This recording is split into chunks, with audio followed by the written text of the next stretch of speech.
Welcome, my friends. Please sit down and get comfortable. Imagine we are sitting around a warm campfire. The stars are bright above us.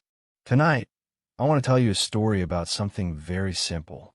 It is something you probably have in your kitchen right now. It is the story of the banana. But my friends, have you ever stopped to wonder where this fruit truly came from? Before it was in your grocery store, and before it was in your breakfast bowl, the banana had a secret life. Let's go back, far back, about 10,000 years ago. We are in the deep green jungles of Southeast Asia, places like Malaysia, Indonesia, and Papua New Guinea. In those days, the banana was not the sweet yellow snack we know today. Imagine a small green fruit. If you bit into it, you would find something strange. It was filled with hard black seeds, as hard as small stones. You could not really eat the fruit easily. It was a wild thing of the jungle. But then something amazing happened. Ancient farmers noticed something special. Every once in a while, a banana tree would grow a fruit without seeds. These mutant bananas were soft. They were sweet. They were easy to eat. These early humans became the first scientists. They didn't use laboratories. They used their hands and their hearts. They took pieces of these special trees and planted them again. You see, bananas don't grow from seeds like apples do. They grow from suckers, little babies growing from the side of the parent plant. By planting these, humans saved the sweet banana from the wild jungle. For a long time, the banana remained a secret of the forest. It was a local treasure. People used the leaves for roofs, the fibers for clothes, and the fruit for energy. It was a humble beginning for a fruit that would one day travel the entire world. But the journey was only just starting. Are you ready to see where it went next? Now imagine the ancient world. There were no planes or fast cars, only long dusty roads and wooden ships. As people traveled, they took the banana with them. It was the perfect travel food. It had its own packaging, the peel. Around 2,000 years ago, the banana began to travel west, moving from Southeast Asia toward India. In India, people loved it. They believed it was a holy fruit. Even Alexander the Great saw bananas when he arrived in India. Imagine his surprise. A strange curved fruit he had never seen before. From India, Arab traders carried the banana further, into the Middle East and down into Africa. This is where we get the name banana.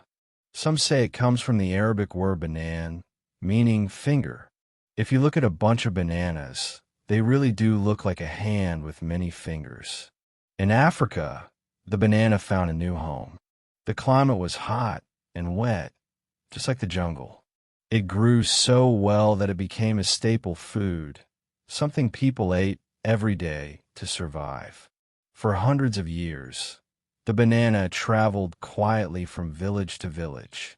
It changed as it moved. Some bananas were red, some were purple, some were meant for cooking instead of eating raw. By the year 1400, the banana reached the Canary Islands near Africa, waiting there for the next great chapter of human history.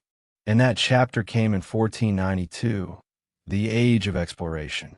European explorers crossed the Atlantic Ocean and discovered the Americas. But they didn't just find new lands. They brought things with them: horses, coffee, and the banana. In 1516, a Spanish priest named Tomás de Berlanga carried banana plants from the Canary Islands to the island of Hispaniola, today known as Haiti and the Dominican Republic. The banana loved the Caribbean. It spread to Jamaica, Cuba, and across Central and South America. It grew fast. It provided a lot of food for very little work. But for a long time, people in North America and Europe had never seen a banana. When bananas finally arrived in cities like New York and London in the 1800s, they often arrived spoiled. They were expensive, exotic, and eaten with a knife and fork. Then technology changed everything. Faster ships, refrigeration, cold storage. The banana was ready to become a global superstar. But success came with a cost. Businessmen didn't just see a fruit, they saw power and money. This was the era of the banana kings. Companies like the United Fruit Company and Standard Fruit Company took control of land, railroads, and governments in Central America. This is where the term Banana Republic comes from. Countries controlled more by corporations than by their own governments. Workers were paid poorly. Conditions were harsh. Entire nations suffered. And then came another mistake. The companies decided to grow only one banana, the Gros Michel, also known as Big Mike. It was big, sweet, strong, and perfect for shipping. But it was also a clone. Every banana was genetically identical, and that made it vulnerable. In the early 1900s, a silent enemy appeared, Panama disease, a fungus in the soil that attacked banana trees from the inside. There was no cure. Plantations collapsed. By the 1950s, the Gros Michel banana was almost extinct. The world's favorite banana disappeared. But the companies found another variety, the Cavendish. Smaller, more fragile, less sweet, but resistant to the disease. So they replanted the world.